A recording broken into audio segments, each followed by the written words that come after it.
fuel him in his endeavors, in the sense of, giving it any of my attention. Mm-hmm. I'll watch it, but I don't give it my attention. Right. You know what I'm saying? And so the thing is with this, but I would say again, I think now that I say hindsight, I think this is driving album sales. It's driving plays, and it's just like, hey man, let me just check out Tyrese.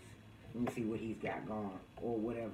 But honestly, man, there's been plenty of times where an R&B artist who's from back in the day had dropped something and nobody knew they even dropped something. Hey man, you heard so-and-so, he got a new... Oh damn, I ain't know.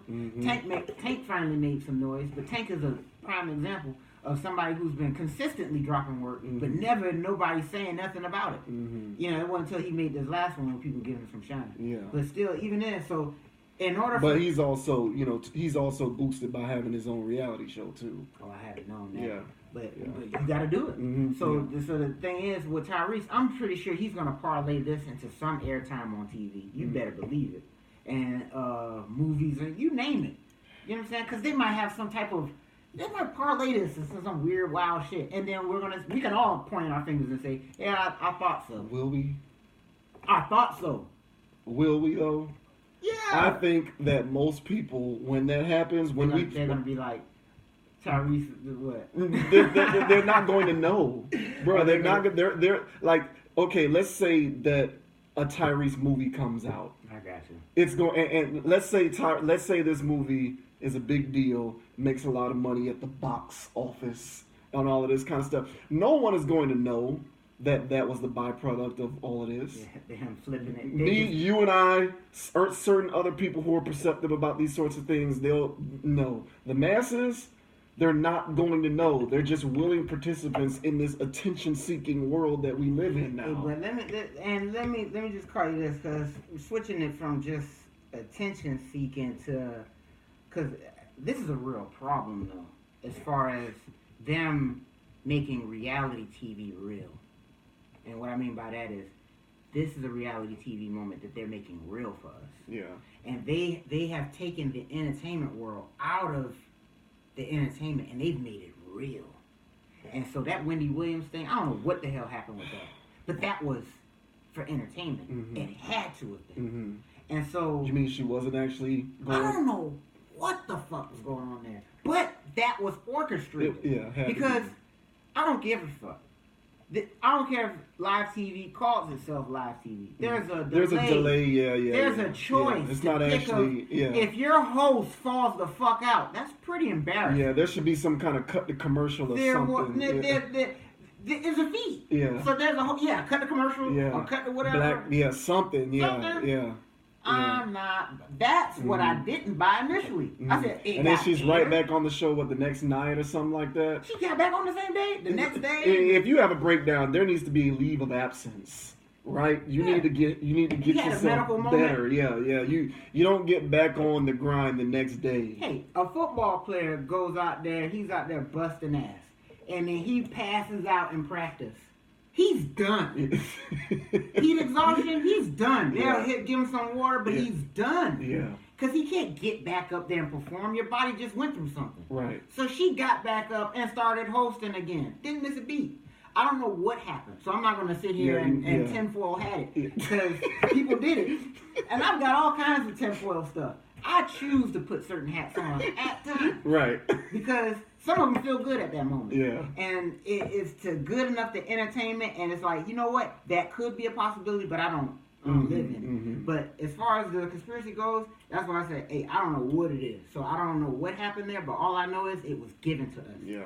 And so that at that point, they made fiction reality. So weird, man. Yeah, they're making fiction reality for us. Yeah. So Gucci's wedding, all of this stuff. No knock, but publicizing weddings like this and making it $1 million affair, it's commercializing again life. Yeah, I mean, you say no knock, but man, I just and once again, this is the internal conflict that I feel, because I try to be someone who understands this is the way the world is now and not get bent out of shape about it. But then there's other parts of me who are just like, come on, man, some of this is just foolishness. And the Gucci Mane, that situation became profitable because Gucci. I'll give Gucci credit for this. I've never been a fan, but Gucci has always been one of these guys who has a lot of fans. I've never quite understood why, but nevertheless, the reality is Gucci has a lot of fans. Mm-hmm. And when Gucci did his thing where he got locked up, you know, for rappers, going to jail can actually help your career. We've seen examples of that a lot. Mm-hmm. So he gets out of jail. Already there's a huge buzz around his name, around his very existence, because he got out of jail. Now there's the anticipation for music. There's the anticipation for albums. There's the anticipation for the next Gucci appearance. All of that, you mix that up, you throw it into a social media pot, and you have what amounts to, oh, we're a huge magazine, or we're E! Entertainment. We're willing to pay you $2 million to film your wedding because we're going to get huge ratings off of that because your name is Gucci Mane. Right. So I don't blame Gucci because he worked hard to develop the fan base that he has. And he went through those experiences that he went through. None of that was staged. I don't know that he elected to go to prison on purpose. So, you know, I'm not going to fault him for that. I'm not going to fault the media outlets because they're cashing in on an opportunity. Absolutely. The fault always comes back to the masses, to the people. The viewers. Why we have this insatiable desire to propagate this kind of stuff. Well, I mean, but my thing is with Gucci, and I hear what you're saying. I agree with it all the way. And the thing is with Gucci is, as from a Gucci fan, I can tell you why people. Well, I can tell you why I like Gucci. And Gucci, you know, of course, is old Gucci. Mm-hmm. And there was a certain recklessness about him that you liked. Mm-hmm. He was savage before people were saying savage was savage. Yeah. So, and I've never, let me just say one, I never disliked Gucci. I just wouldn't go buy his album. That's what I mean. I got you. For clarity. Right. You gotta say that. Yeah. Like, oh, this guy fucking Yeah. I'm not hating on Gucci. I'm not hating on Gucci. So the thing is with Gucci is, there was a certain savageness about him that you appreciated. There was a certain, I don't give a fuck that kind of didn't rhyme or that counter didn't sound right. It was, but he pulled it off every time. But you had to listen to him to get what he was doing. And so there was some people on the outside who were telling me this, and I was like, Then I did it, and I was listening enough that I was like, oh, this guy's talking. And then, you know, the older I got, the more familiar I got with drug terminology. Yeah. And this nigga's talking all that shit. Yeah. And in hindsight, Jeezy talks a lot of that shit too. Yeah. Really well. You know what I'm saying? And what I mean by well is he detailed it. Yeah. And he's like, hey, bro, that nigga was around me. Yeah, he did it. Yeah. I believe him. Yeah. So the same thing with Gucci. So as for somebody who wants to get a peek of that life, you listen to it and say, hey, this nigga talking that trap shit for real. Right. And so it was enjoyable. Right. So, but everybody liked Gucci for that reckless appeal. Mm-hmm. So when he came back and then he made the switch, that's when people started calling him all kinds of things. Mm-hmm. And he's a clone and he's this and the third. Oh, man. They're saying all kinds of stuff. But my thing is, it's the 180 turn that in my opinion, I don't want to say that I'm not a fan of his no more, but it's clearly the rapping style, which I was a fan of. Mm-hmm. It's gone. Mm-hmm. There's this new pop crossover Gucci, and he uses the same flow on every track. Old Gucci never did that. Mm-hmm. Old Gucci was snapping according to the beat, not I'm a dun dun dun and I dun dun dun every song. Yeah, and so this is my problem with new Gucci. Right. You know what I'm saying? New Gucci. It ain't snapping. It ain't snapping. Not like how I used to. And, you know, it's opinions, but that's what I'm entitled to. But that crossover is that, and when we talk about crossover, when we're talking about white fans. Yes, that's always been. Yes. That's what that's code for. Term. Yeah.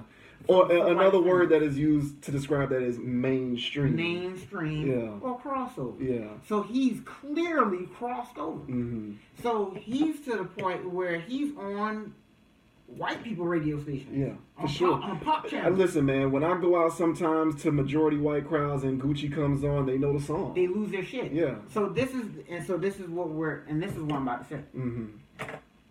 So that crossover that from when he was in jail and all that other stuff going on, there was always a low-key buzz from Gucci fans anyway, but there was a thing where Gucci transcended and he was no longer just a rapper.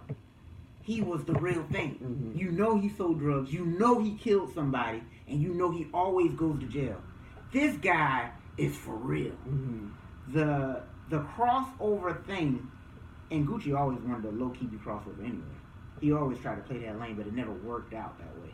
But when he got out of jail, it's like he made a pact with himself that he's going to do this crossover thing for real this time.